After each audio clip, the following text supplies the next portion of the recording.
Hi, I'm Cheryl. I'm your future chemical engineer. Have you wondered a world without chemical engineers? Let me show you. Say you want to enjoy your favorite beverage to cool off on a summer's day. Without chemical engineers to make it, you won't be able to enjoy that bottle of soda. The same goes to when you're studying. The chemical engineers are the ones that make your pen and paper, so without them, you won't have any pens or even paper to write on. Chemical engineers have given a huge impact to the world. As chemical engineers, we take raw materials and process them in a way to make semi or finished products that are valuable for our daily lives. For example, in petrochemicals, we can make gasoline, asphalt, and plastic, and in the field of industrial chemicals, we make soap and cosmetics. We can also make innovations in the field of food and beverages, such as decaffeinated coffee. According to U.S. Food and Drug Administration regulations, for coffee to be labeled as decaffeinated, at least 97% of the caffeine must be removed from the beans. There are two main processes to make decaffeinated coffee. One is using solvent extraction, like dichloromethane and ethyl acetate, and one is using supercritical carbon dioxide. In the first method, which is solvent extraction, coffee beans are washed in the solvent until the caffeine has been extracted into it. Then the solvent will be removed. The basic concept in this process is leaching. Leaching is a separation process that removes a component that is solid into a liquid phase. In this process, caffeine will be separated from the coffee beans. The first process can be done in water bath or by treating the beans either with superheated steam or soaking followed by steaming.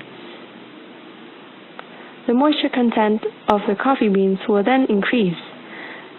Then, they are treated with solvent like dichloromethane or ethyl acetate. This process will leach most of the caffeine. Next, the beans are heated to remove the residual solvent and excess moisture. After that, the solvent that contains caffeine will be separated from the caffeine. So that's how the first process can be done. The other method is called carbon dioxide extraction. The basic concept in this process is to make the carbon dioxide reaches a supercritical state, so the CO2 can have solvent power for most of the solutes, especially caffeine. The process starts with soaking the green coffee beans in the water to make them swell, and also to allow the CO2 to penetrate the beans easier. The water is also needed to help free the caffeine from chemical complexes in the beans.